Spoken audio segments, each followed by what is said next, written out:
November TTAC meeting. I'll call the meeting to order. The next item on the agenda is introductions. Are there any introductions around the table? New people who want to introduce? Yes, good morning. Good morning. Good morning. I'd just like to introduce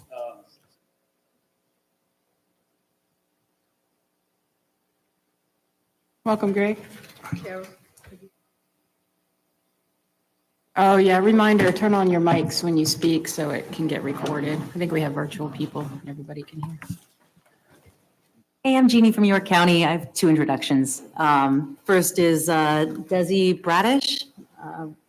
She's our new principal planner, and she's going to be taking over my position here. And then we have Peter Molesky is a guest here.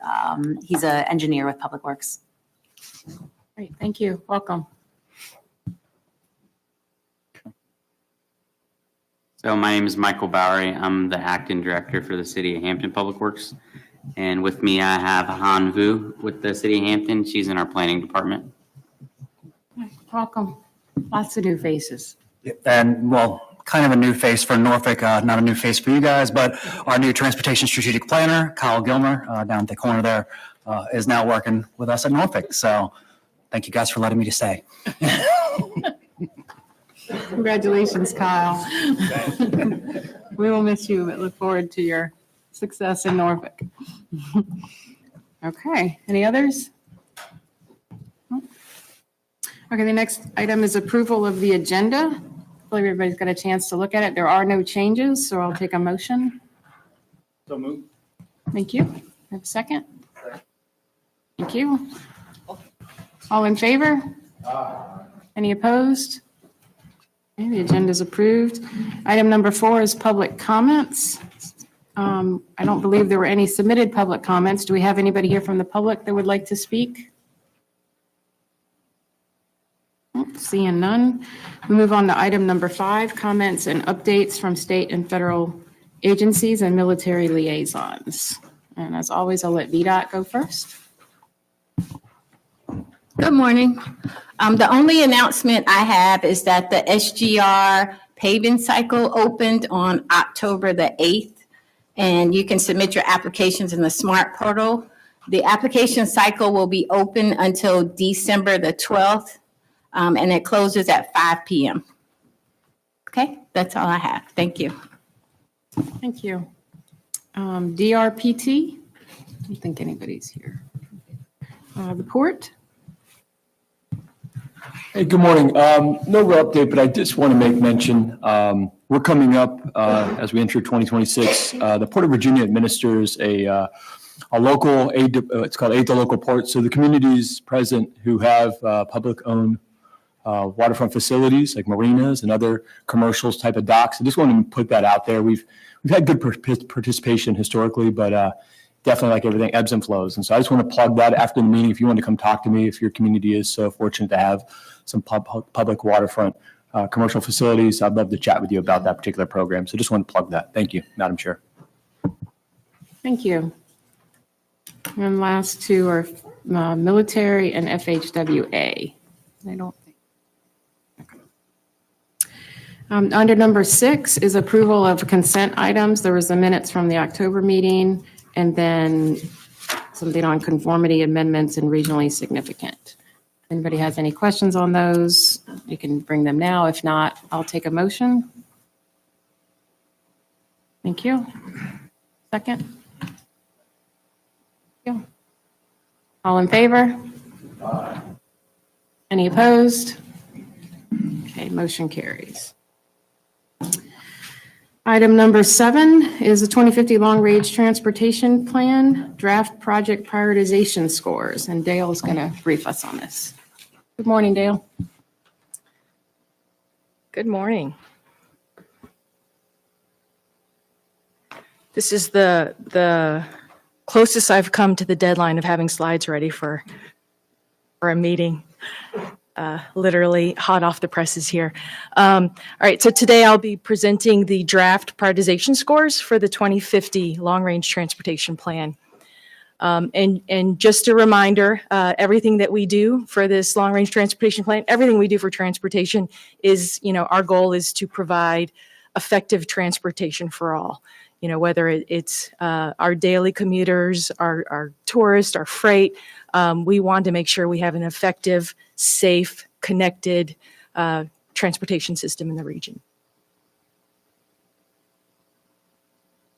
So we are at the tail end, and this is really where the magic happens, where really all the work of the previous years comes to fruition, where we're evaluating and prioritizing those candidate projects. And those scores are really important when it comes to fiscal constraint, which we will be moving here into in the next couple of months. So when we talk about the long-range transportation plan, it's easy to get lost in the idea that it's just a list of projects, but it's not. It really is our strategic, data-informed regional plan, and it sets the stage for our transportation investments for years to come. And prioritization helps us decide and identify which of those projects rise to the top and which are the ones that we should invest in as a region. And then again, just to frame our prioritization process, it is a three-legged stool is how we refer to it, where we look at project utility, economic vitality, and project viability. It is objective and data-driven. That's what it makes it. That's why it's such a strong tool for this region. And it really is meant and has been used to improve decision-making, engagement, collaboration, and regional consensus. Our regional leaders and stakeholders really take real ownership in our prioritization scores and our process. And this body, the LRTP subcommittee and TPO staff have made a commitment to maintaining and enhancing this prioritization process with each LRTP round. So how does a project go from an idea to fiscal constraint? Many of you have seen this graphic. We get lots of ideas from across the region at different levels, whether it's technical stakeholders or just your neighbor in your community. We take these ideas. We don't have to evaluate all for a long-range transportation plan, so we're only looking at regionally significant projects. So the first thing we do is this something that we even need to score and look at for a long-range transportation plan? We do work with each locality and agency to make sure these project ideas are compatible with your growth plans. Then we score, evaluate and score, which is what we're talking about today. And then we look at how much money do we actually have over the next 20 years and which ones can we afford. Those are the ones that end up in the long-range transportation plan. So in terms of the project evaluation process itself, it takes over a year to actually analyze all the projects, all the candidate projects. It takes lots of data. First we have to identify which of these projects are already under construction or committed for construction, because those need to automatically go in the long-range transportation plan. Collect data from stakeholders, review that data. Staff is also producing a lot of the data, whether it's spatial analysis or congestion analysis.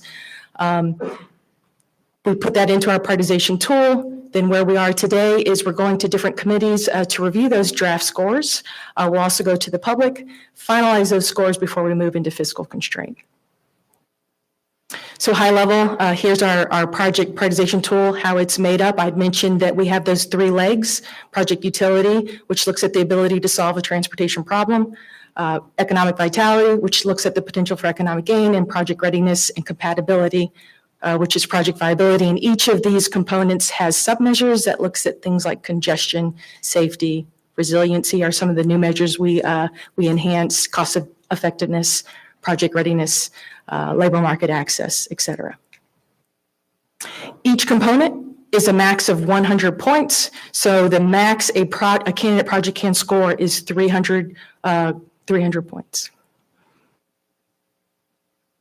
Can't say this enough. It really does require a lot of collaboration and a lot of data to produce these scores. A lot of the data I had mentioned previously comes from localities. Some come from VDOT. Again, TPO staff is producing a lot of this data, and then other agencies. And it is an iterative review process where we work with the LRTP subcommittee to review some of these data assumptions along the way. We do score our projects in different categories because the way you look at a bridge and tunnel project is very different on how you would look at a bike and ped project. Each of them have different measures. Some are similar across these categories, but but obviously some are very unique. For the long-range transportation plan, we do not look at system demand management. That's more for like the TIP, RSTP, and CMAQ type processes. So a reminder for our long-range transportation plan, we're not just looking at one future, we're looking at multiple plausible futures, the way the region can grow, because this impacts forecasted travel behavior. So all of our scores does factor in our scenario assumptions. In fact, I highlighted some here, some of the measures in our prioritization tool that are dependent on these growth storylines are our forecasted population and employment, forecasted travel or ridership, these impacts to congestion, impacts to forecasted reduction in travel time and delay, and then some of our resiliency measures in terms of different sea level rise and storm surge vulnerability and how that impacts access to critical facilities or transportation vulnerable communities. So I mentioned the first thing we do is look at those committed projects. These are the projects that are fully funded for construction, and VDOT's 6-year improvement program, or HRTAC's 6-year funding program. These, again, are automatically included in the long-range transportation plan. Many of these will not have a score because we don't need to evaluate them. In your agenda, there is a list of these committed projects. In terms of the scores themselves, this is also in your agenda, and I'll be going over some of the higher scoring projects in this presentation, but each project is ranked by total score. And then the top scoring projects have that darker shade of color, and then the same with the different components. If it's a darker shade in utility, economic vitality, or project viability, that means it was one of the top, usually 5 or 6 projects that I highlighted. So we get right into the draft scores. For highway, we had 180 highway projects that we evaluated. Cannot show them all here. So on this slide, I'm just showing the top scoring projects by system. So for interstate, the highest scoring projects were the widening, I-664 Peninsula widening from the Hampton Coliseum to Terminal Boulevard, with a total score of 191, followed by the 664 Southside widening from College Drive to Bowers Hill with a score of 185. In terms of primary, the highest scoring project is that US 17 Carrollton Boulevard, a small section from the James River Bridge to Smith's Neck Road at 193. That was the highest scoring highway project. For secondary, highest scoring was Commonwealth Drive Extension in York County with a score of 130. And then for urban, the highest scoring urban projects are in Virginia Beach, the Indian River, phases of the Indian River Road widening, scoring 159 and 154. Again, the entire scores are in your agenda. When it comes to interchange projects, we had 27 that we were evaluating. So with our interstate, the highest scoring interstate project is 264 Independence with a score of 214, followed by some of the 264 interchange improvements. Testing my eyesight here, it looks like phase 3F with 203. And then we see one of the phases of the 464 as the third highest ranking interchange project with 198, and then Bowers Hill at 192. In terms of primary, the 460 interchange improvement related to the Port 460 project is a score of 141, and then the VIG interchange improvements with 110. So mostly bridge projects here. I think one tunnel with the Chesapeake Bay Bridge Tunnel. We only had 6 of these projects, so I'm showing all of them here. Top scoring bridge project is the James River Bridge widening at 149, followed by the Sidney Bertram Hazelwood Bridge in Suffolk and Isle of Wight at 141. Or I might have gotten that wrong. So. Intermodal and freight projects, we had 17 of these. Highest scoring is the Hampton Boulevard, Terminal Boulevard Railroad Overpass with a score of 193, followed by the George Washington Highway Railroad Overpass in Portsmouth at 165. 21 transit candidate projects, showing these by transit type. So for fixed guideway, the highest scoring project was the Peninsula Bus Rapid Transit with a score of 209, followed by the two phases of the Norfolk Transit Extension, scoring 200 and 197 respectively. In terms of maritime transit, our ferry service, the candidate project to have ferry service between the South Side and Peninsula scored 180. For our rail, we do have we looked at both the higher speed and high speed candidate projects that we've had for several long range transportation plans. So the higher speed scored slightly higher than the high speed at 194. And we also looked at the Suffolk Amtrak station, and that had a score of 152. We even had a creative candidate project for a regional air taxi system. It was challenging to score because we don't really know where these potential air taxi ports would be, but we had a score of 156. And then finally, with active transportation, we had 48 candidate projects. The highest scoring is the full Southampton Roads Trail from Suffolk to the Virginia Beach oceanfront with a score of 242. Followed by just the Virginia Beach section of that, so the Virginia Beach Trail with a score of 234, and then our Trail 757 with a score of 222. So staff did create an interactive portal to help review these scores. The link is in your agenda, but essentially it gives some background about the prioritization process, and then you can go into the portal itself, and you can either filter by project type, filter by your locality, click straight in the map, and when you click on a project in that bottom screen, you'll see what those scores are. Again, remember, if it is a committed project, you will not see any scores because those projects did not need to be evaluated. They're automatically going to go into the 2050 long-range transportation plan. In this portal, there are also some links to some other interactive portals and story maps that we have created as a part of the development of the 2050 LRTP. So there is a portal where you can overlay these candidate projects with things like population density, access like our military facilities, different points of interest across the region. And then we also have our story map with our transportation vulnerability assessment. So each of the candidate projects were overlaid with our transportation vulnerable communities across the region. And then we've already started this review process with the Long Range Transportation Plan Subcommittee. We also are providing the spreadsheet that was used to develop these scores. Tons of data, it scrolls for days, but there are 3 spreadsheets organized by roadway, transit, and active transportation. And the roadway spreadsheet that has, each measure that we analyzed, it is further subdivided by highway, interchange, bridge tunnel, and intermodal candidate projects. So we will be sending this out after the meeting. And then we also have our description of calculations. So each of these measures, we have a little explanation of how we calculated the score, and if there is different scoring matrix, what those thresholds are for, say, low, medium, and high, as an example.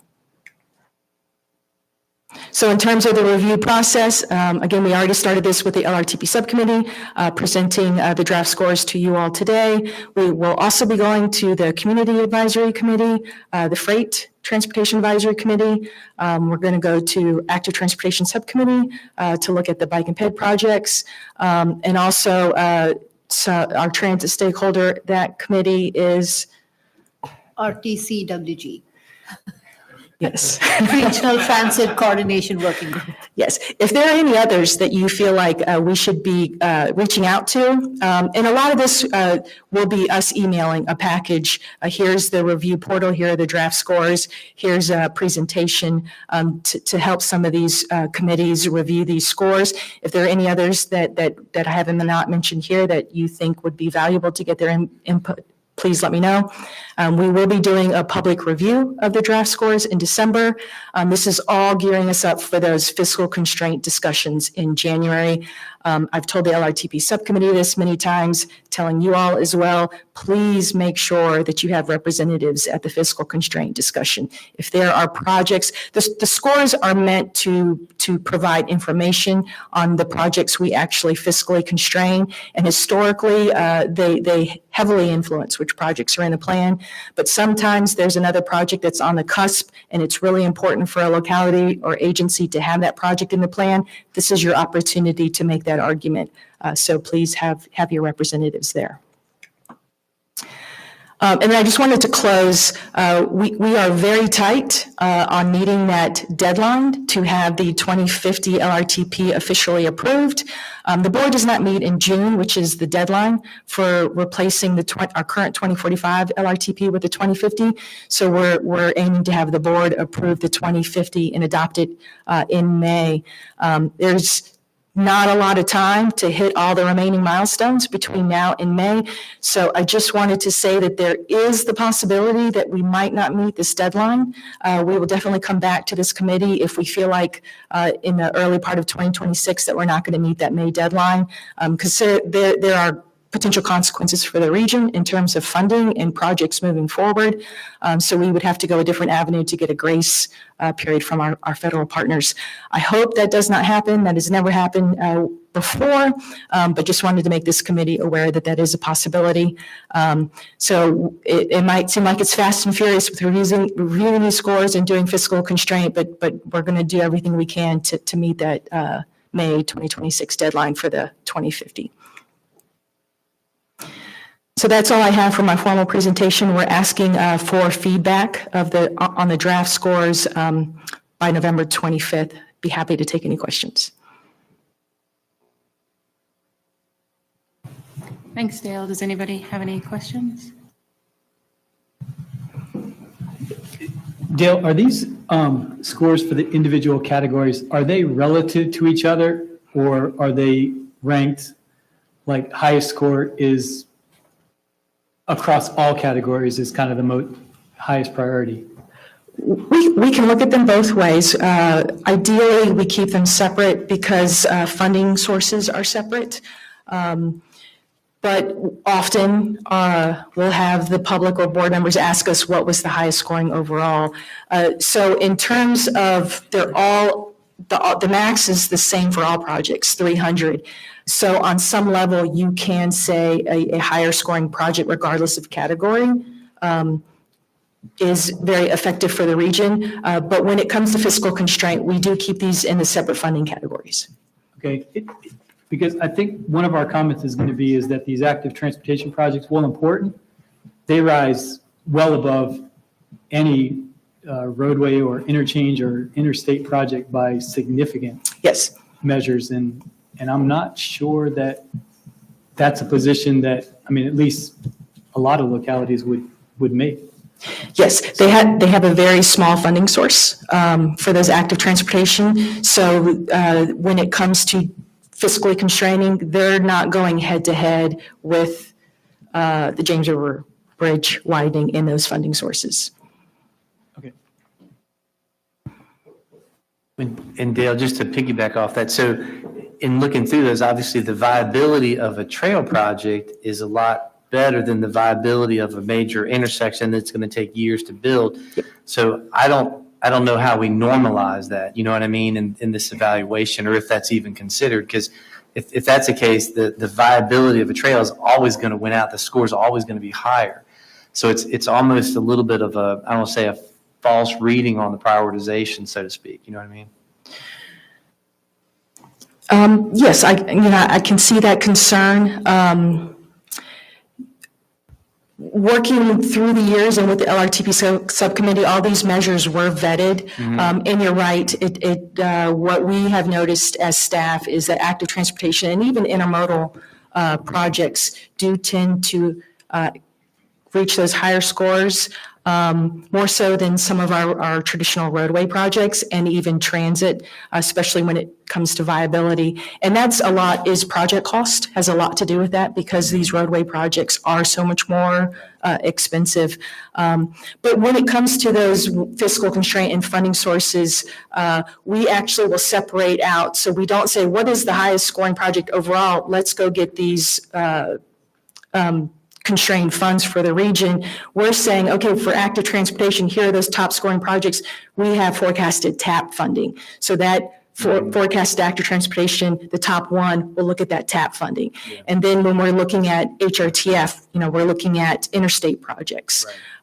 And so each of those are, ultimately, it's the top scoring project per funding scenario when we're doing fiscal constraint. And it almost seems like maybe that needs to be where we emphasize it is by grouping, because when we do it overall, there's so many other factors that play into that. I mean, you know how it is. We look at the grading criteria when we're considering changes. We all say, yeah, that looks good. And then we run the matrix and we see the projects. We're like, wait a minute, hold on. Yes. But we definitely do it by funding source. So you don't have a bike ped project necessarily going head to head with a James River widening. Thank you.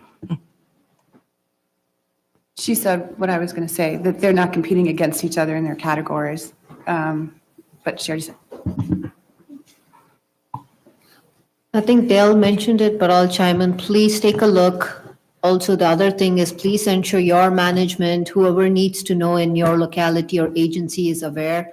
Because when we come to the board in January for the approval of the draft scores, we don't want a board member at that time saying, why did this project get funded over that project? I'm also going to be at the the Chief Administrative Officer's meeting today, so I'll make another plug, but just a request. Take a look at the scores. If there are technical questions, ask Dale, but make sure everyone that needs to know in your locality is aware so that we don't have surprises in Jan when the board's taking action. Just real quick, Dale, I know that fiscal constraint is the next step. I just wanted to clarify that there's no actual cost benefit analysis as part of the scoring, correct? We, at a very high level, we look at the cost of a project compared to the benefits that we're forecasting. So within the tool, there is a look at that. Does it actually impact the scoring or the ranking of projects at this stage? A high-level cost-benefit analysis does feed into the scores, yes. Okay, thank you. We do look at current year cost estimates to try to keep everything the same in the prioritization process, but when we move to fiscal constraint, we look at year of expenditure. So that is a difference. But we didn't want to have apples and oranges when it came to costs when we're actually developing scores. So everything is current year dollars when we're scoring, but then we convert to year of expenditure when we do fiscal constraint. And this feedback's very helpful. So when I do present to some of these other bodies, I'll make sure to also emphasize that these projects are not competing against each other across funding categories. So to alleviate some of those concerns up front. Any other questions? Okay, I just have one. So our job is to look at these spreadsheets, look at the scores, come to you with any questions, make sure our people up ahead know what's going on. And I guess you're going to be working on identifying the fiscal constraint, how much money is available in each of the categories. When do you think we'll get that information? Will it be in January? I'm hoping to be able to share it with the LRTP subcommittee in December. Okay. Great, thank you.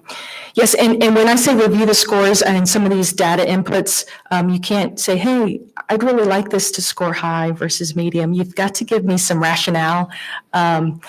Well, we would, if we missed something, we made a poor assumption, talk to us about it. We can make changes, but it has to be a defensible change. Thank you, Dale. Sure. Okay, item number 8 on the agenda is the State of Transportation in Hampton Roads 2025, and I believe Keith has a presentation.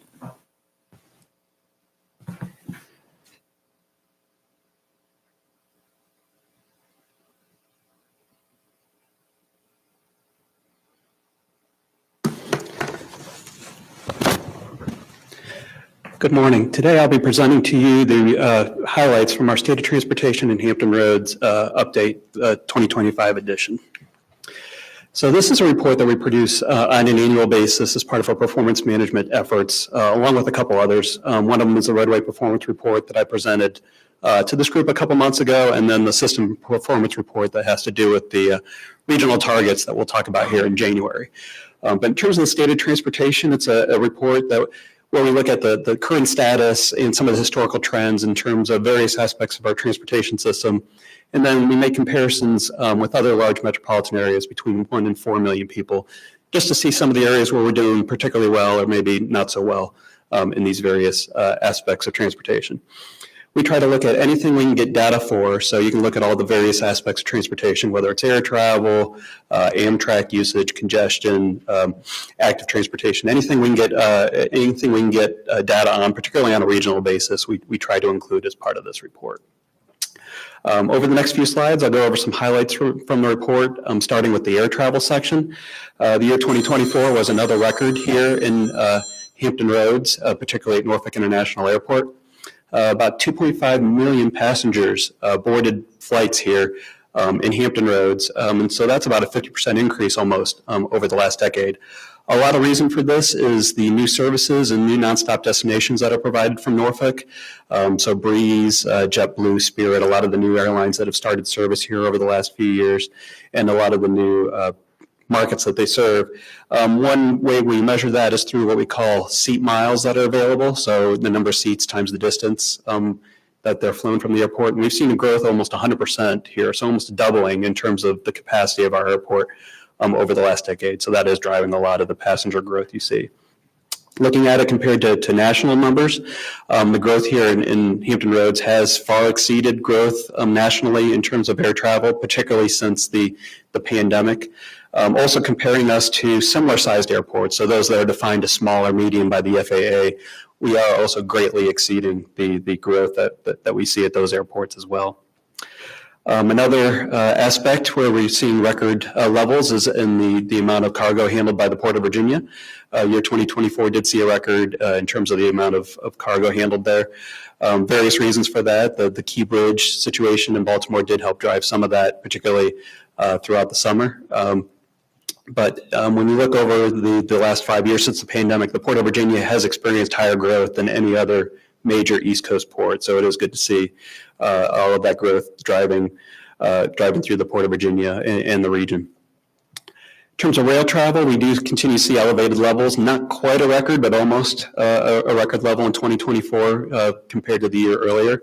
A lot of the reason for the growth being driven here in terms of Amtrak usage is the introduction of new service to Norfolk, particularly that third train. You can see that the volumes here almost doubled once that third train started coming to Norfolk on a daily basis. So it'll be interesting to see here with the Long Bridge construction and all the impacts on Hampton Roads, how our numbers will be impacted by that here moving forward. Public transportation, this is an area that had been lagging since the pandemic, but the news did get much better in 2024. There was almost a 35% increase in passenger trips taken on public transportation in Hampton Roads. So while the levels are still below what we saw prior to the pandemic, up there 2015 through 2019, the growth is good to see as we try to return more toward pre-pandemic levels. The ridership per capita, when we look at that, is kind of similar in Hampton Roads to what we see kind of as an average for those 41 large metropolitan areas. So nothing out of the ordinary when we're looking at that compared to other areas. We also look at roadway travel, and we do that a couple of different ways, but one of the ways we do that is we collect data from continuous count stations in the region, where traffic volume data is collected every second throughout the year, and there's about 80 such stations here spread throughout the region. We actually did see a decrease in roadway travel in our region here going from 2023 to 2024. It was about a 0.5% decrease. It was very interesting to see that because we had been seeing quite a bit of growth since the lows during the pandemic. So it was interesting, like I said, to see that small decrease we saw from 2023 to 2024. If you look back to the year 2000, roadway travel volumes are actually only about 9% higher in our region. So also thought that was kind of interesting. Looking at roadway congestion, though, one of the measures we use to measure that is called the travel time index. So we look at a regional level in terms of what are travel times during peak travel periods versus the same travel times during non-peak free flow conditions. So in our region, the average was about 1.15. So during the peak period, your trip will take about on average 15% longer than it would if you did it during overnight hours. So that number is growing, but it is still below pre-pandemic levels. Back in 2018, 2019, we would generally see about 1.18, 1.19. So it is returning toward those levels, but not quite there yet. Looking at all those areas throughout the country, the 41, between 1 and 4 million people, Hampton Roads is dead in the middle average. So our congestion here at the moment is right at average compared to all those areas. One thing where we do rank a little higher, though, is reliability. So planning time index is a similar measure, but it's measuring the reliability of your trip. So in Hampton Roads, if you see 1.8, roughly 1.8 in our region, that means you need to give 80% more time to your average trip time to make sure you show up on time 95% of the time. So you're only late 5% of the time. So a lot of words there. But what's important to know is that we do rank high on that. So our trips here are much less reliable compared to other areas. I guess with all the congestion and work zones, particularly the HRBT, no surprise that we would have unreliable travel here. But we do rank in the top 10 in terms of unreliable travel here in our region. We also look at census data as part of this. One of the things that the Census Bureau produces is the percentage of commuters that drive alone to work. In Hampton Roads right now, we're around 74%. That's actually gone down quite a bit since the pandemic, particularly with a lot more people working at home, but there's also additional like carpool usage, things like that. So even though our number is down from the pre-pandemic levels, it is still pretty high compared to other similar metropolitan areas. We're around the 10th highest, I think, in terms of the percent of commuters that drive alone to work here in our region. One thing where we always rank high, and that is the percentage of workers that live in a jurisdiction that's different from the one that they actually, that the ones they reside in is different than the one they work in. So we are the second highest at about 44% in terms of commuters that work in a jurisdiction that's different than the one that they reside in. So as I always say, that indicates that our transportation system tends to be much more regional in nature compared to some of these other areas you see on the list. Roadway safety, I would say the news is getting better. It's still not great, but when you look at the red line in terms of the number of fatalities in our region, it was 154 fatalities in 2024. So while that is down from the high of 179 we experienced in 2021, and it is decreasing, it is still well elevated from what we would see a decade before, which was generally kind of 100, 120 fatalities in any given year. So the number has increased, but fortunately it is decreasing.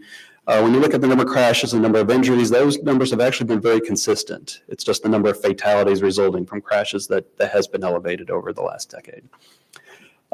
One particular cause of concern that is elevated is fatalities involving pedestrians and bicyclists. That greatly increased post-pandemic and has remained elevated.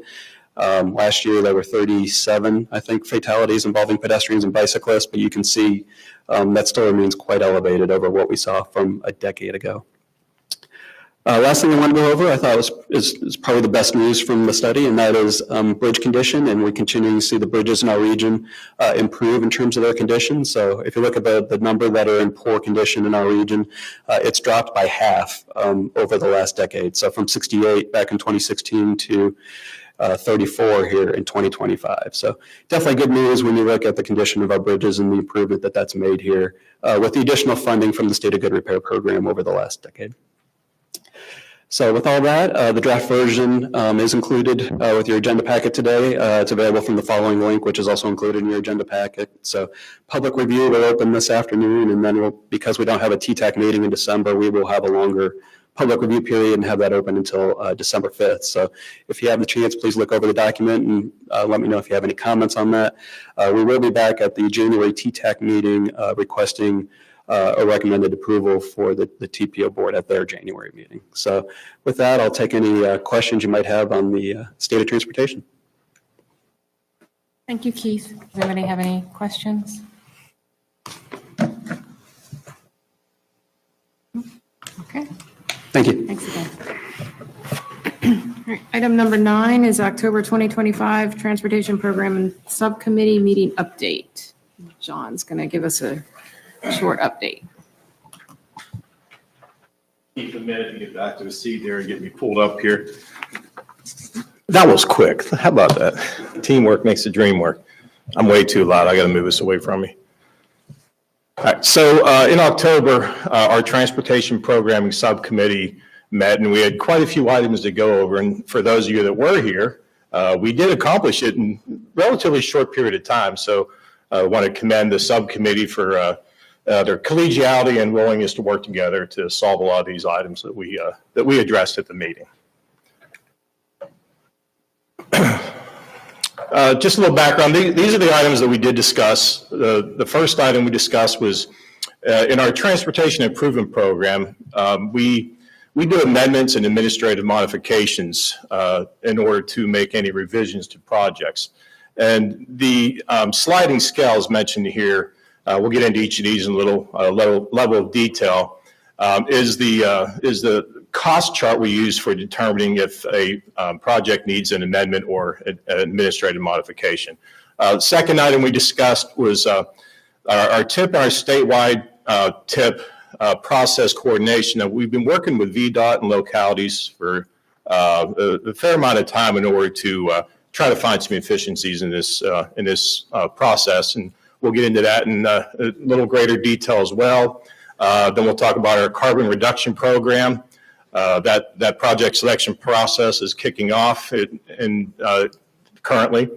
And the CMAQ and RSTP and also CRP, we had the reserve funding in those accounts, and we got those monies allocated as well. And then the last item that we did discuss at the meeting, which is the 2025 CMAQ and RSTP project selection process. I'll pass that along to Jeff in the next agenda item. So the sliding scale, just a little information on what the sliding scale is. So I mentioned it's for revisions to projects in our TIP that require either that amendment or sliding scale. And there's a link here that you can take a look at to see even more detail on that and how that works. The current sliding scale that we have it's been, I think VDOT mentioned at our TPS meeting 17 years ago when this was originally put in place, and it has never been adjusted since that point. And figured it was high time to do that. Now, why do we want to adjust that? Well, one reason is that projects have gone up quite a bit. And what it's done is it's requiring a lot more amendments versus administrative modifications to process revisions in projects. The process of doing an amendment does take more time than an administrative modification once all the pieces of that revision are verified. Our board has to approve these changes if it's an amendment. And as you all know, the RHRTPO board does not meet every month. There's situations where we go a couple of months without the board meeting, and even a couple of months, 2 or 3 months in processing some of these changes can delay a project, and also any delays can increase the cost of a project. So that's some of the rationale about doing this now. Should have done this a while ago, to tell you the truth. And so the thresholds that we use, and I'll get into that in a minute in the next slide here.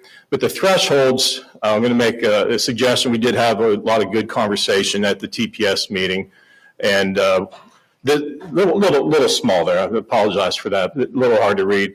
But currently, the TIP, we have highway projects and transit projects, so managed by FHWA and FTA. The sliding scale currently is the same for both transit and highway projects. So right now, if you have a project that's let me see, let me get my little mousey working here. So if you can see that tiny little dot there. So currently you have a project up to $2 million. If an amendment is required, you can, the break point there is it can be greater than 100%. So in other words, you have a $2 million project, the cost is going up $1,999,999, you're okay to do an ad bond.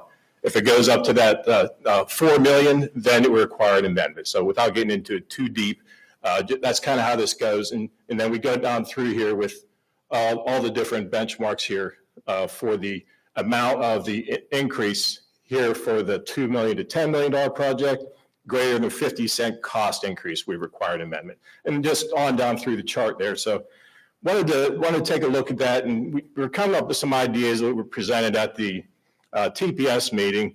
And one of those ideas was to use a CPI inflation calculator. So it's a consumer price index. So we discussed this, and it was just one of the ways that we were thinking of that we might be able to kind of adjust that sliding scale.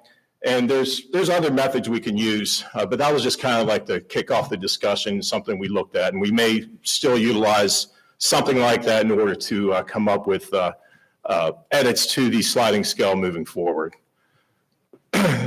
So through some discussion, and VDOT had some great input on this, and all the folks that were at the TPS meeting, we had a fair amount of discussion on this.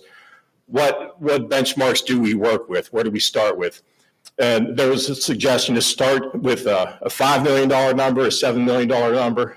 So I just went ahead and started with that 7, and then that, which is a 250% increase. And so I kind of rounded up with the next categories, each of those benchmarks, to see what the new sliding scale numbers could look like. And so it's at the very highest level here, so instead of having a $35 million project for an estimate increase required for an amendment of 10%, we have that up to $130 million now. And what VDOT gave us information on was how many projects were in that under up to $2 million is 17 years ago versus now. And the information from that warrants a bit of a healthy increase in those sliding scale numbers. And the numbers we're suggesting for transit would be the same as I have shown above here. Some of the other things that we discussed pertain to the sliding scale is, well, if we agree on these cost levels, what do we do then moving forward? We want to have built in enough of a cushion here so we don't have to do it every year. But we could potentially just do an automatic CPI update, as we see in the first bullet there. And once those numbers are available, usually available in January of the new calendar year. So we could do that. We could change our sliding scale in conjunction with every new tip, which is every 4 years. Our next new tip would be October 1st of 2026. Maybe take a look at that then. Using a different metric altogether. And then maybe tying the increases to a different calculator for annual inflation rates. The one that we used was somewhat generic. And then we could revisit this if we have an unusual spike in inflation, such as during COVID, there was a large spike in cost of goods and services during that period. Something else happened similar to that. Maybe we go back and adjust it, live when that happens. So those are some of the things that we talked about, some of the things we looked at. And so what I'm asking you for today, just, we can open up for discussion, then we'll move on to the next item if you'd like. But if you don't have any input right now, we'd really love to see what you might have to say about this, so we can bring this to TTAC in January and then to the HRTPO board. And then VDOT would have to take a look at this, and it would have to be an approval at the state level, I believe. So just some things to think about. So I'll pause there for just a moment, see if you have any input right now. If anyone has anything to say about it, I'd be happy to hopefully answer some questions. I just have a question about the original sliding scale. When was that established? 2008, I believe it was, 2008, 2009. Yeah. And that was in coordination with VDOT district, I know at least, and I don't know if, I believe the home office was involved too in Richmond. But I know that FHWA at least was involved in that at the time, and I believe FTA. So that was, and HRTPO, of course. I definitely like the idea of updating it regularly over time. I don't know what that looks like, but yeah, 2008's long. Yeah, just any thoughts you have on that, any mechanisms that you think might work. We're just really trying to get this solved before our next tip goes into effect next October. Does anybody have any thoughts or comments on the scales right now? Okay, well, I guess we'll be thinking about it. We'll talk about it. Yeah, and just please, if you do think of something, get that out to us. And this is an item that we will be discussing at our next working group meeting. And I'll get into the working group here in just a moment on our next item. So I'll go ahead and move forward on that. John, quick question Yep. on that. I think you mentioned this, and just VDOT to confirm. the 2 million before, I think you had said at TPS represented like 60 or 70% of the tip at the time. Yeah. And then so you looked at the current tip to see what 60 to 70% in 7 million was that number? Yes, Dale, that's definitely correct. It looks like the projects that are greater than 35 million in the previous tip that we looked at around 2006 timeframe, those were around 3% or so, but now it's over 20%. So, Wow. And then, so now that 130 top is closer to that 3% Yes. of the current tip. And I think that's smart, is really looking at the percentages and what those costs mean in today's, instead of a hard fixed number, you're looking at how much of the tip that cost represents. So. yes, that's right. Thank you, Dale. So moving past this segment, we're getting into something that's very similar, is the other direction. So the sliding scale question is a part of the greater project that we've been working on for a bit of time here, along with VDOT, DRPT, localities, transit agencies, to update our TIP and STIP process. Now, whether you know this or not, the STIP is the product of all of the TIPs around the Commonwealth. So all the TIPs are supposed to be part of that STIP to go into that unchanged from what gets approved from our boards across the Commonwealth. Now, that coordination and how that process, a lot of pieces, a lot of moving pieces, and in your agenda, you see a draft version of a document that we haven't had in the past. And so we thought it was a good idea to document this process and see where we can create some efficiencies.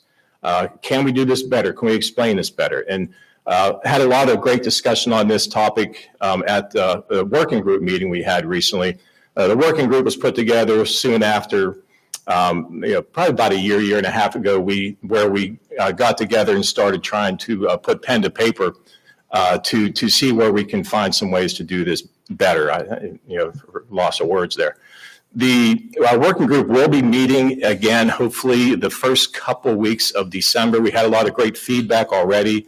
We did put out a survey, had some great responses with the survey, and we are getting pretty close to finalizing this document. As a matter of fact, we'd like to finalize this document. Now, this is primarily for the highway projects. Now, we have initiated a process with DRPT very recently where we're going to do a similar document set up pretty much the same way. So what you see in your agenda today is going to be pretty close to what we hope to accomplish with VDOT or with DRPT and our transit providers.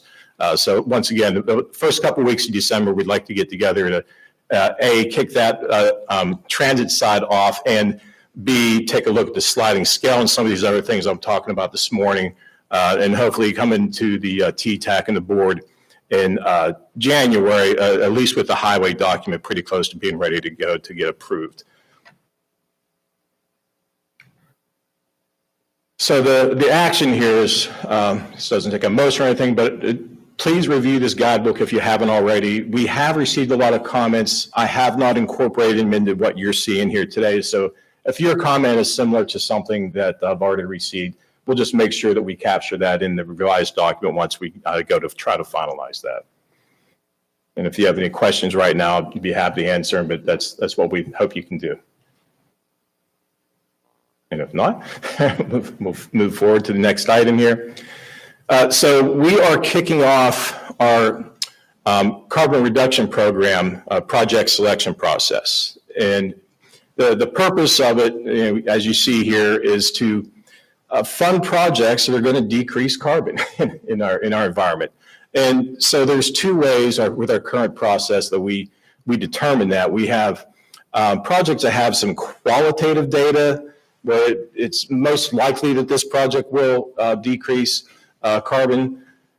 And then we have the quantitative approach, which is going to be the projects that get funded. They'll be higher ranked than the ones that have data that is qualitative only. But anyway, if you want to take a look at the link here that I have posted on the slide, It has the application for the CRP program, as well as a lot of information about the program and the funding that has been allocated for the first few years of the program already. So please take a look at that.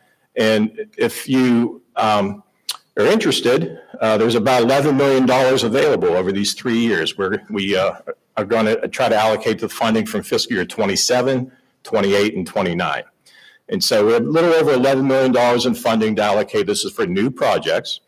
And if you are interested, please make sure that you get the applications to me prior to November 21st.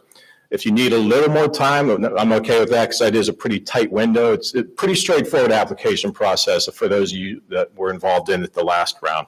And just send those to me. And if you have any questions whatsoever, please feel free to call, email, and hopefully I can help you out. Back up here. Any questions on that item while I have that pulled up right now? Or if you have a question, please reach out to me. I can help you out with that. Now we had some money to give away, and we had some money that we had to give away and get allocated right away. So we have HRTPO reserve funding accounts, and Jeff will talk about this in his item coming up next, is that we try to keep a reserve for each year that we have out years allocated for funding projects, both the current and new projects. And so at the meeting last month, I told you all that we had some money available, how much we had, what years we had available in, and to come to the TPS meeting, which we had in October, to put a show on to say, hey, I need this money and this is why. And so it worked out pretty well. We were able to get all the funding, the reserve funding allocated, and we had to get this funding allocated because it's a situation of use it or you lose it. So we have till the end of the fiscal year for the 2026 money that we had available, but for any previous funding, we want to get that allocated right away. So anyway, we have the projects that did get funded here. Had a little over $5 million to work with. We had James City County had about $1.3 million for their Long Hill Road shared use path. Isle of Wight got a little money here for their Route 10 sidewalk extension. Newport News on their permanent message boards got $400,000 there. WADA had $500,000 for their admin and ops facility. And then Virginia Beach received $2.9 million to support their Centerville Turnpike widening from Kensville Road. Now, I believe that VDOT, our district VDOT, has already looked at all these, and I think they're all but maybe one verified as far as that funding is correct. But we hope to get these administrative modifications accomplished in the very near future so we can get this obligated and spent. And these are on projects that have current needs that can use the money right away. So that was the rationale for doing that. Last item on my list today is the CMAQ and RSTP project selection process. And as I mentioned, Jeff will be covering that next. I'll hand the baton off to him, and we will be looking for an action under that item there. But for my purposes, that's all I have for now. I know it was a lot. It was a great meeting, but I really, really want to get your feedback on the items I've presented today. So any other questions, I'll be happy to answer those now. Otherwise, we'll turn it over to Jeff here in just a moment. Any other questions for John? No? Okay. All right, thank you. All right, so going on to item number 10, which Jeff is going to present, is the 2025 CMAQ and RSTP project selection process, projects and allocations. Yes, good morning, and thank you. As John mentioned, the Transportation Programming Subcommittee met in mid-October, covered a number of items, and one was the annual process that the region undergoes to obligate the congestion mitigation, air quality, and transportation programming, surface transportation program funds that are allocated to this region. This process has been set out and established by the board over a number of years and refined. CMAQ projects are for projects that improve air quality primarily, the RSTP, the Regional Surface Transportation Program funds fund a wider variety of projects.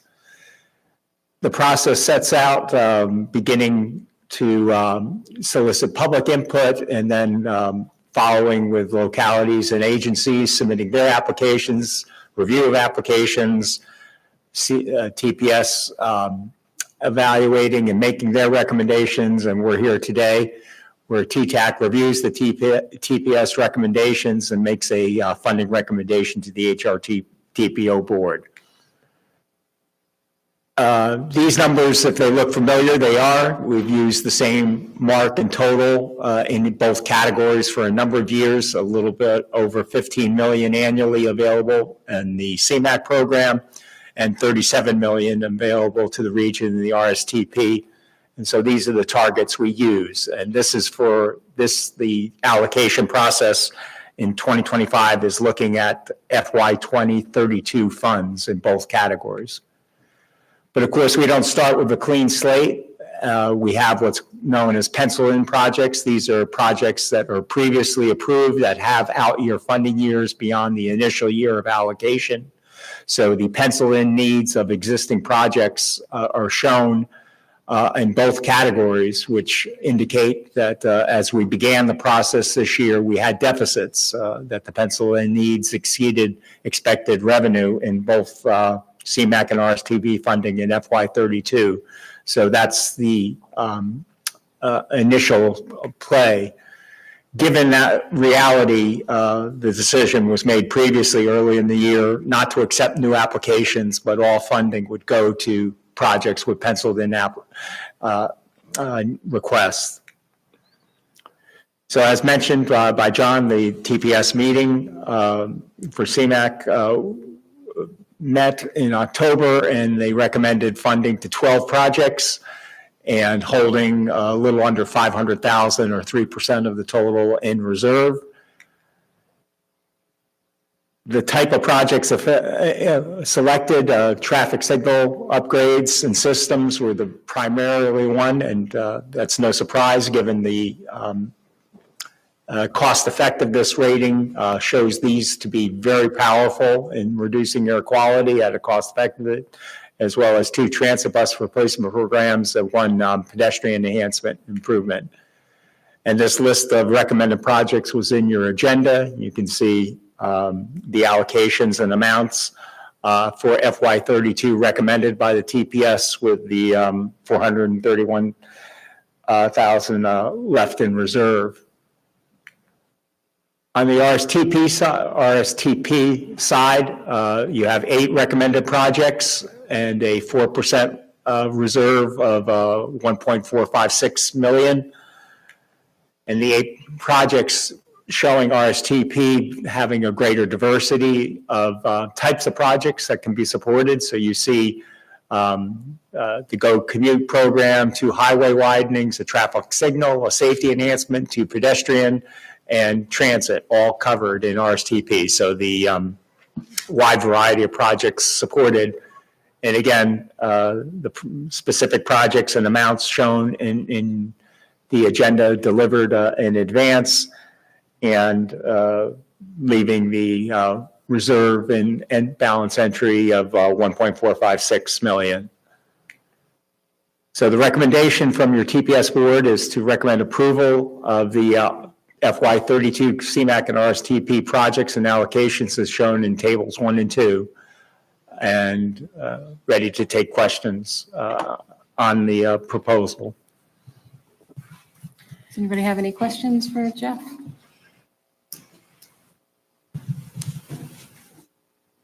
Okay, if not, anybody want to make a motion on the tables? Motion to approve the tables as presented. A second? All in favor? Any opposed? Okay, motion carries. Thank you. Item number 11 is a regional conformity procedures, and I think Dale is going to brief us. So I'm just going to, this is meant to be just a discussion, so I'm going to do it from the table. To start off, Hampton Roads has great air, right? Historically, we have had clean air.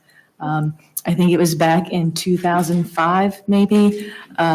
We had a very hot summer, lots of tourists, before some of the cleaner fuel initiatives were implemented in automobiles. We had a blip, and this region had went over their air quality budgets. And that threw us into what we'd say attainment. And when you don't meet the air quality budgets as a region, anytime there's a transportation project, you have to do emissions modeling to say this transportation project will not make air worse. So we went through that process. We were in maintenance for 10 years after that. And then so we're in attainment. I say that to say we have great air. We are well under air quality budgets in terms of those pollution thresholds. But we're in a bit of a twilight zone when it comes to conformity because of that hot summer. And so most regions, if they're in attainment, you don't have to really worry about transportation or air quality conformity when looking at transportation plans.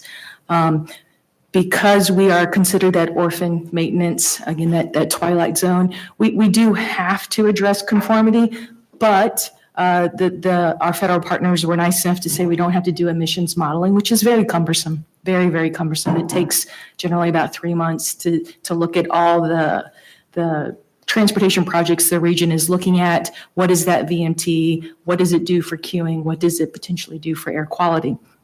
So for us, as an orphan maintenance area, I put on the slide here, these are the things that we must do when it comes to conformity.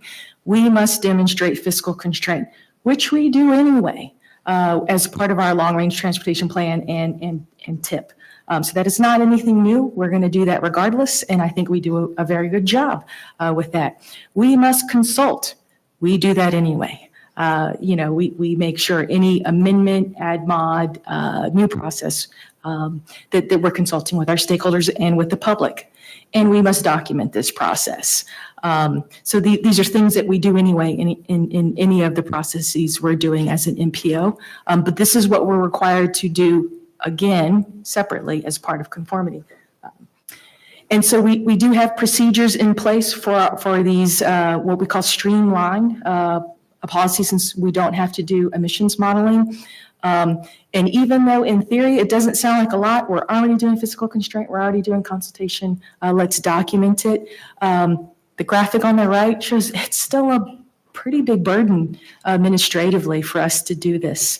To make sure we're sending out the coordination emails, the public notices, that we're documenting, that we're working with VDOT central office, that the feds are looking at our regional conformity assessments, whether we do it in a full report, whether we do it as a letter, whether it can be automatic or what we call programmatic.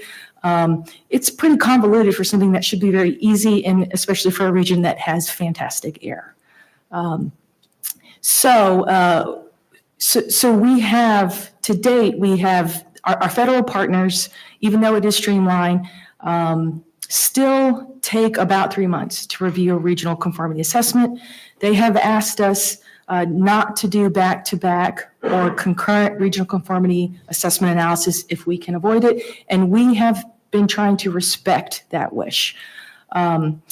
But we've recently heard from a lot of stakeholders around the region, and I brought this up at the last TTAC, that it's becoming a burden on moving projects forward. We have, over the past almost a year, been working with VDOT central office to find even more efficiencies, because that flow chart, again, even though it's supposed to be simple, is still a burden on staff. That there are more processes that we can make automatic, right? When the board approves an amendment, conformity assessment is approved at the same time, because again, we're doing fiscal constraint, we're doing consultation. To date, we've had a little bit of hesitation or concern expressed from our federal partners about doing anything in a more automatic or quicker process. So we wanted to come to you all and have a more formal discussion about concerns you may have, with our current philosophy that was not to do back-to-back or concurrent regional conformity assessments, which basically means twice a year. Right? It limits you to twice a year. We recognize that that's a burden. Staff has already told both VDOT and our federal partners that we're willing to do concurrent and back-to-back conformity assessments if we can't get even more streamlined processes to make this process more automatic. But we'd love to more formally hear other concerns that you all have or thoughts about this process. Dale, can I ask a quick question? While we're on the list, you said of attainment, this started back in 2008. Are we on that perpetually once it starts, or is there a time frame that we can get off the list? Does that just stay in effect forever since we had one hiccup? We should be recognized for being in attainment, period. There was a court case back in 2012, and our region was in attainment. We were not having to do regional conformity assessment, but an environmental agency actually went all the way up to the Supreme Court and said that if any region ever had one of these blips, that they should still have to do something. And so it came out some compromise to say, we won't make them do emissions modeling because it's too cumbersome, but we're going to have this streamlined process, which is a paperwork exercise. So until EPA actually revokes that particular standard that we were over, we're kind of stuck in this process. Because I would just add, I mean, history matters here. As I went back and looked, that was one of the summers where Lake Drummond, the refuge over there, was on fire for a while, and there were wildfires. So, I mean, it's like, how can you penalize the region for something that was just a naturally occurring thing that doesn't happen every year? You know? I mean, I assume that was had somewhere, because obviously that had to play in the air quality. I think that was a pretty bad fire when that happened. So, okay, all right.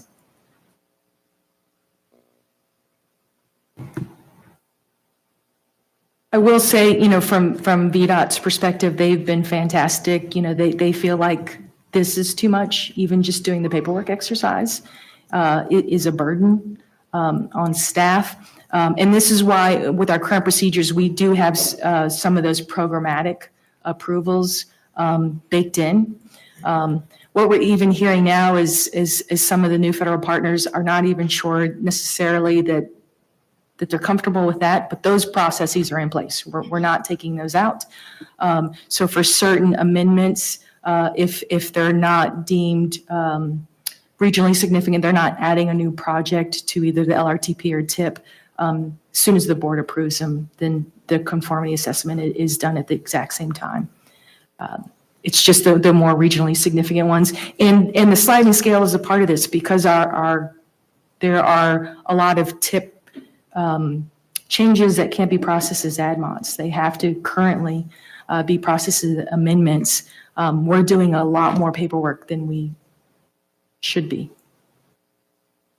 Is there anything, Dale, on your side of the table that would help you be able to run this analysis faster? Is there anything that would streamline this from your perspective on your side? I think having more formal regional support, that they recognize that this is a burden, that it is potentially putting project schedules at risk and opening up risk to inflation. For this committee to, maybe come together to say, we need more efficiencies put in place. We've already worked with VDOT to say, here's even more streamlined processes. Basically, if we're not doing a full LRTP or full TIP update or some significant change where, okay, HRBT, right, we recognize something like that can impact air quality. If it's not a project to that level, we shouldn't have to be doing paperwork. Yeah, from Virginia Beach's perspective, we absolutely support that because we've kind of been the victim of this, a couple times. And for everyone in this room, you're going to be a victim of it at some point. You're going to have that problem. So, and for projects as we've experienced where it's just cost increases, we just feel like, why are we doing it? Especially if we're going to cover the cost. What's the problem here? It just seems like an exercise in futility if we're going to cover the cost. So we're supportive of anything we can do to help streamline this. And I realize it's a burden, on your staff to try to run this thing and have this conformity done with the process. So anything that we can do or offer to help, we're certainly behind it and would love to see this somehow streamline whatever way we can get it. So. At what point is this, or is it currently tied at all to our regional funding opportunities? I guess once we reach attainment, doesn't that have an impact on what we qualify for as far as funding? It can hold up processes. So if the feds determine that we're not in conformity, then they can hold funds in general. It is very challenging, and I would say not likely, because we won't process an amendment if it is not fiscally constrained. We will not adopt an LRTP or TIP if it is not fiscally constrained. So, and we're always consulting. So really the only reason that the feds would say we're not conforming is they're going to say we didn't demonstrate fiscal constraint or we didn't properly consult. And that's never going to happen. I mean, we're always going to do those two things. But in theory, not getting that positive finding of conformity can halt funding to the region. So Dale, just to ask here, the work that John's doing on the sliding scale in terms of add mod versus amendment, is that going to help alleviate any of the burden with the adjustments being made to that process as well? Yes, but it is not the answer. It is a related issue that absolutely makes the process less burdensome. And I think that finding efficiencies in our regional conformity process, because we are in attainment, I mean, that is the biggest key, is we have great air. And also finding efficiencies for the sliding scale are things that move in parallel. And the sliding scale does help. Our federal partners have tried to offer that as maybe just do this instead. It's not enough, because even if you adjust the sliding scale, we still have a lot of paperwork burden. But yeah, great point. So what would coming together look like? Something official from TTAC, an official statement. It could be this meeting. I don't think it needs to necessarily be like in a resolution per se, but in an official communication that we will then share with the board that the current conformity process is if it is, I don't want to put words in your mouth, but what that means to you all in terms of advancing projects and keeping costs down. But I guess, Dale, is the end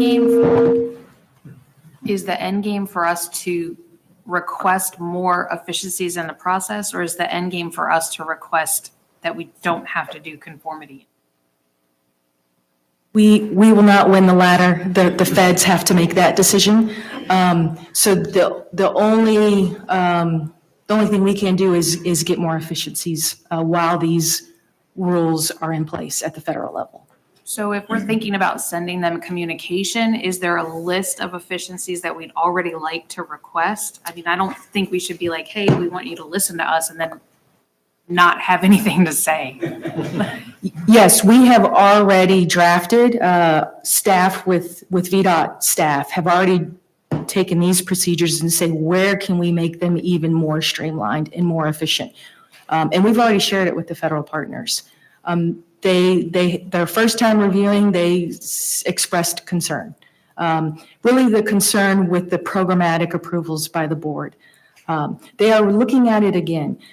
So we've already done the hard work to look at the efficiencies. What we would want is, or what we would need is to more formally document that our technical stakeholders either do or do not feel strongly about having even more efficiencies. And we can share, we can email out the suggested efficiencies that we're looking at with this committee. Right. I mean, I guess because what I'm hearing is it would be a recommendation from TTAC to support this list of suggestions from the TPO. Is that what I'm hearing? Yes. Or just in general concept, that to find even more efficiencies in this process. Madam Chairman, if I may. Does anyone at the table today have difficulty providing concurrence with staff finding as many efficiencies as they can to help the process move more quickly and smoothly through?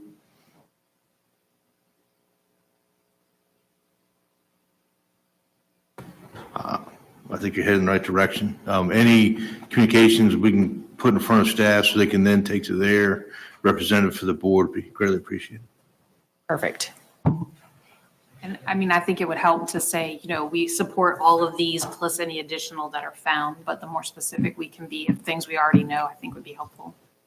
Absolutely, and we can share that. The one caveat is, obviously, we need to have flexibility with our federal partners. So if we've identified 10 efficiencies and they're willing to go with the 8, is just having that flexibility to again, make the overall process better in each iteration until they revoke, until we are no longer in this twilight zone of an orphan maintenance area, just to make our lives a little easier. And again, really, our priority is to this region, and that making sure the projects are moving forward in the most cost-effective and efficient way as possible. In the interim, we are going to be doing back-to-back and concurrent regional conformity assessments, which could upset our federal partners. But ultimately, we need to be able to do this. We've tried to organize, call for amendments. It is just impossible to get those lined up so that they're not back-to-back regional conformity assessments. Well, and perhaps, Dale, doing that kind of makes our case of how cumbersome this has become. So is there, to Jamie's question, I know you said the latter, there's no way we get approval for that.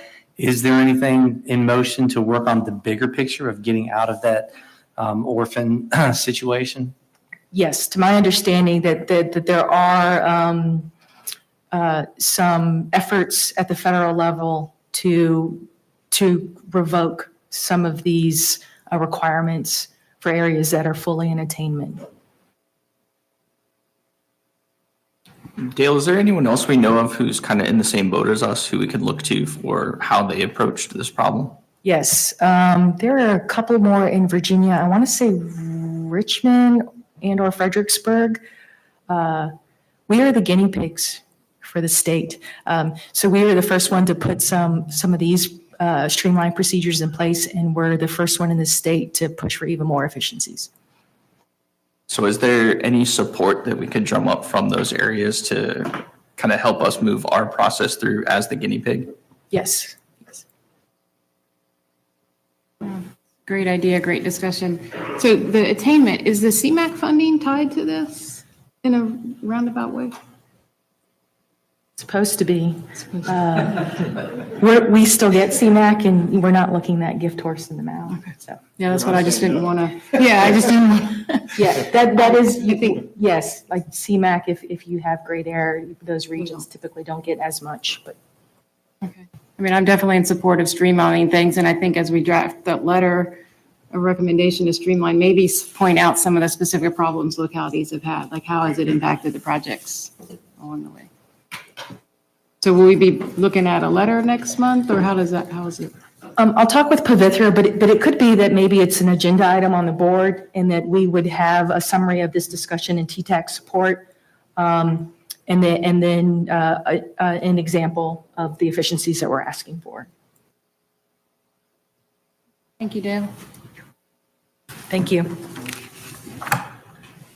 Okay, item number 12, a public engagement plan 2025 for the HRPDC and HRTPO. I think John just has it. Well, first of all, I apologize that the agenda is lying to you. Quan is not here today to answer any questions. So this item will be presented to TTAC and the HRTPO board and the PDC in January for approval. It's been out for public comment for a little while here, and it goes through November 15th. So Quan wanted me to mention this to you all. Make sure that you go to this link here for the public notices. Take a look at this document. It's a very important document for the PDC, TPO, and all of you. It's a crucial piece of the planning process, one of the core items that we do here at the TPO. So I really encourage you to take a look at this and any comments you may have. Please pass them along to Quan. And once again, you'll see this on the agenda again in January. If you have any questions right now, I probably can't answer them, but I'd be happy to pass them along. So that's all. Thank you, John. Any questions? So item number 13 is a 3-month tentative schedule. You'll see December is typically canceled, and then the agenda items for January and February. Item number 14 is for your information, a lot of meeting minutes, an HR TAC executive report, and the expansion report. And then under announcements, I believe Keith has one. Yep, behind you. Just for a quick announcement, for those of you that serve on the Regional Performance Measures and Targets Working Group, we're going to schedule a meeting here for December, about a 30-minute virtual meeting to discuss the targets for 2026. So expect an email from me here in the next week or two with a doodle poll, see if we can schedule a time in December for that meeting. Thank you. Thank you, Keith. And then one of the last items is this December meeting is typically canceled, as I said. Does anybody, we just want to confirm everybody's good with that? Does somebody have business that needs to be brought before the committee? Okay. Any old or new business for the group? Okay, so lots of homework reminders, I guess, for me especially. The long-range transportation plan, look at the scores, run them through stakeholders, get information back to Keith on the state of transportation, and then anybody who wants interested in a congestion mitigation grant, pull those projects together and submit them to John. All right, I'll close the meeting. Thanks. Meeting's adjourned.